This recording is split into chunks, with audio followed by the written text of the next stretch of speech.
सबसे पहले दोस्तों हम ज्योतिषी बात करते हुए आपको यह बताना चाहते हैं कि 1950, 1950 एंड 1960, 1950 और 60 से पहले जो पुस्तक है उनमें शनि की साढ़े साती और शनि के ढैया का वर्णन बहुत ही न के बराबर मिलता है या मिलता ही नहीं है।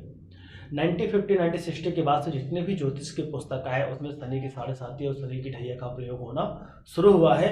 और आज के समय में शनि की साढ़े साती और शनि की ढैया यदि किसी भी व्यक्ति जन्म कुंडली में शुरू हो जाता है तो किसी ज्योतिषी के पास अगर कोई बंदा पहुंच जाता है, कोई जातक पहुंच जाता है, तो उस स्थिति में ऐसा लगता है कि दुनिया की जितनी विपत्ति है, दुनिया की जितनी समस्या है अब इस व्यक्ति के ऊपर आने वाली है। संसार की जितनी भी विपत्ति है शनिदेव इस व्यक्ति के ऊपर लाके डाल देंगे और यह व्यक्ति जीवन भर परेशान रहने वाला है। कब तक? जब तक शनि की साढ़े साती या शनि की ढैया चलने वाली है। ऐसा लोगों के मन में भ्रम पैदा हो गया है। तो सबसे पहले जब भी आप ज्योतिषी कार्य शुरू करना, जब भी कोई व्यक्ति आपके पास आता है या तो आपके प्रभाव से आता है या तो आपके ज्ञान को देख कर आता है या तो कुछ भी समस्या लेकर आपके पास आता है, जब भी कोई व्यक्ति आपके पास आए तो पहले उसकी समस्या का समाधान करने का आप प्रयास करिएगा। ज्योतिषी ढंग से जो भी उचित मार्गदर्शन है उसी प्रकार आप करिएगा।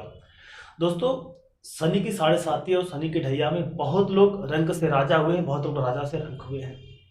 रंक से राजा होने का तात्पर्य दोस्तों यही है कि यदि शनि की साढ़े साती चल रही है, ग्रह दशा अच्छी चल रही है, ग्रहों की दशा आपकी जो कुंडली में जो ग्रह स्थिति है उनकी दशाएं अच्छी चल रही है, तो वैसे भी हम कहते हैं शनि कर्म फल दाता है, तो वो अच्छा फल देते हैं।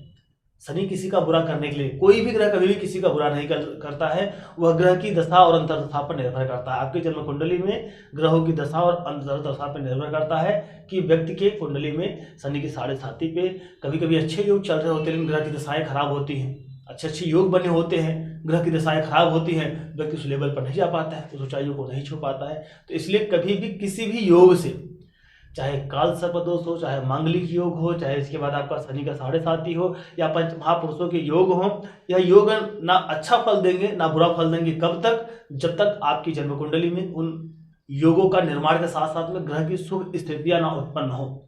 जब तक ग्रह की शुभ स्थितियां उत्पन्न ना होती हैं तब तक किसी भी योग का या किसी भी दुर्योग का दुष्परिणाम या शुभ फल नहीं प्राप्त होता है। इसका आप अपने मन में ध्यान रखिएगा। आपको हमेशा यह ध्यान होना चाहिए कि योग बनने से इंसान अगर राजा हो जाता तो बहुत सारे व्यक्तियों की जन्म कुंडली में बहुत सारे ऐसे योग बने हुए उनको राजा होना चाहिए, लेकिन आप देखेंगे वो राजा नहीं है। बहुत सारे ऐसे व्यक्ति की जन्म कुंडली में आप देखेंगे जिनके बहुत दुर्योग है लेकिन देखिएगा बहुत अच्छा खासा जीवन जी रहे हैं, बहुत अच्छी स्थिति में है वो। तो इसलिए वह ग्रह की स्थितियों और आपकी जन्म कुंडली पे जो दशाएं चल रही हैं उस पर निर्भर करता है।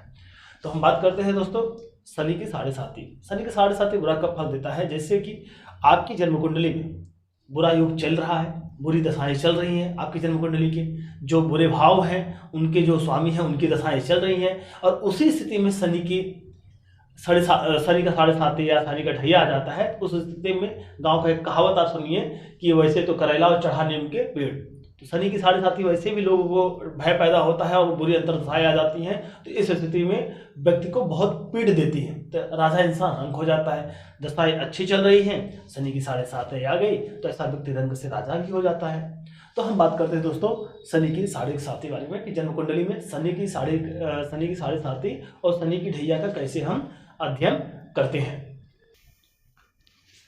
दोस्तों, शनि की साढ़े साती का जो सूत्र कहता है दोस्तों, सूत्र क्या कहता है? लग्न कुंडली में स्थित चंद्रमा पर, लग्न कुंडली में स्थित चंद्रमा पर जब गोचर के शनि अपना प्रभाव डालते हैं तब साढ़े साती प्रारंभ होती है। सूत्र क्या कहता है?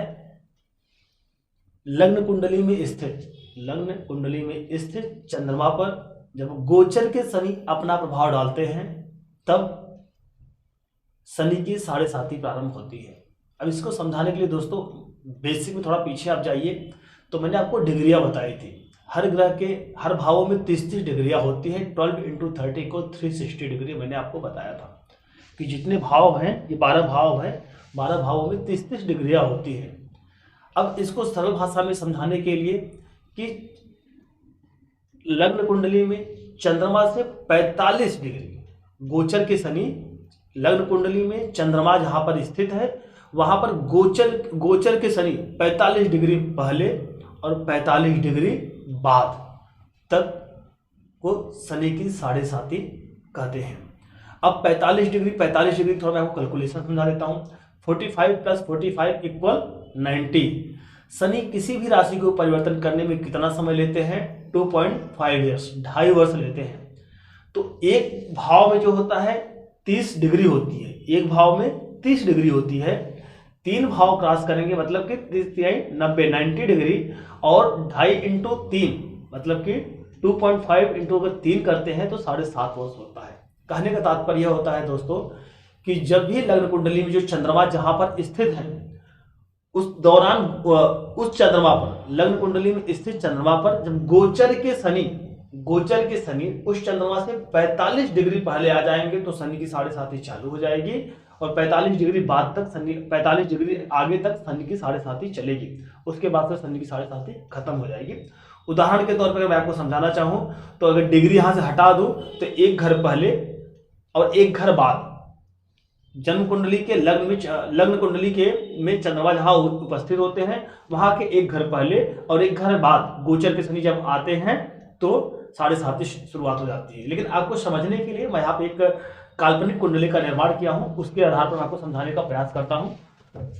जैसे यहाँ पे देखें कर्क लग्न की कुंडली है, लग्न में शनि है, फिर राहु है, फिर इसके बाद सूर्य बुध शुक्र है, फिर इसके बाद मंगल है, फिर इसके बाद केतु है, फिर इसके बाद 10वें में गुरु है, 12वें भाव में चंद्रमा है।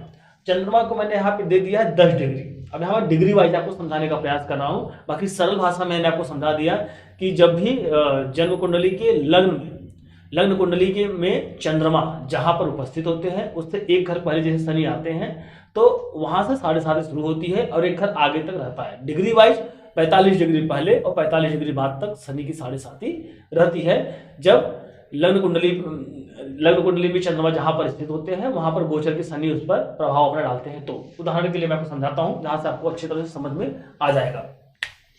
जैसे आपके लग्न कुंडली में, यह आपकी लग्न कुंडली है, लग्न कुंडली में चंद्रमा की जो डिग्री है वह 10 डिग्री है।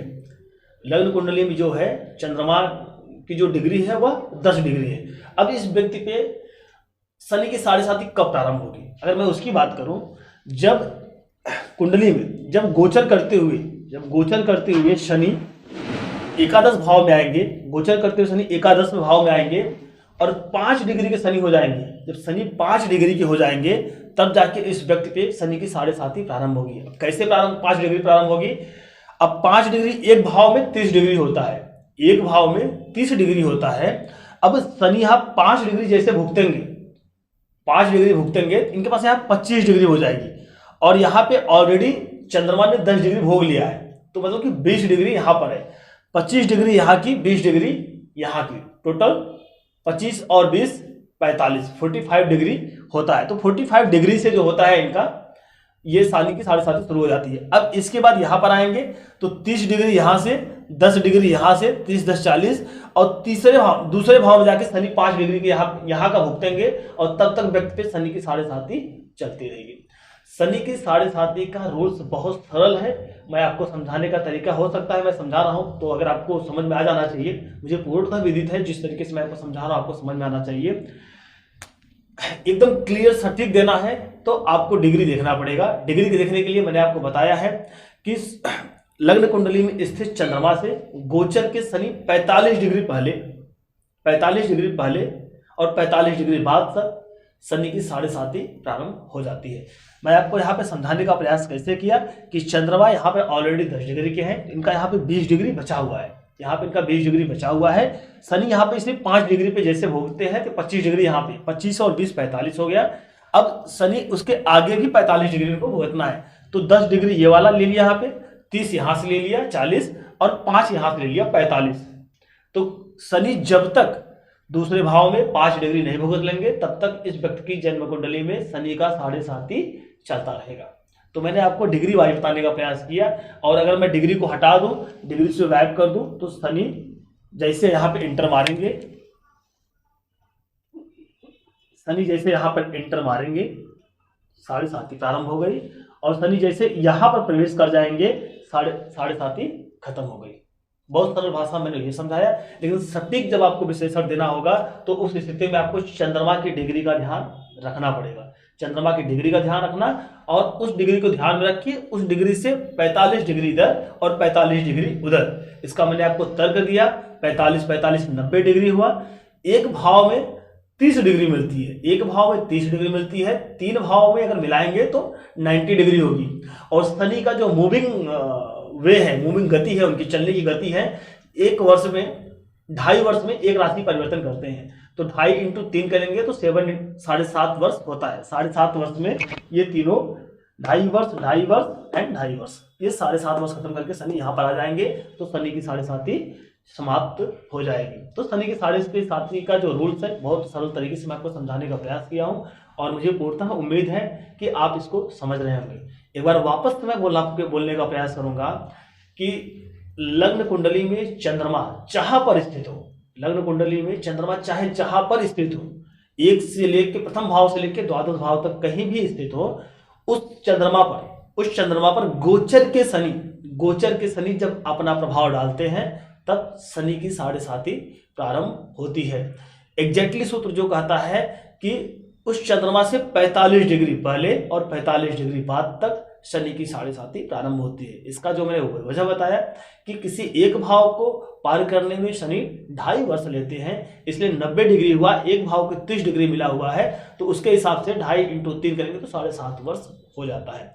और जब भी आपको डिग्री वाइज निकालना होगा तो पहले आपको चंद्रमा की डिग्री देखनी पड़ेगी, चंद्रमा कितने डिग्री के हैं।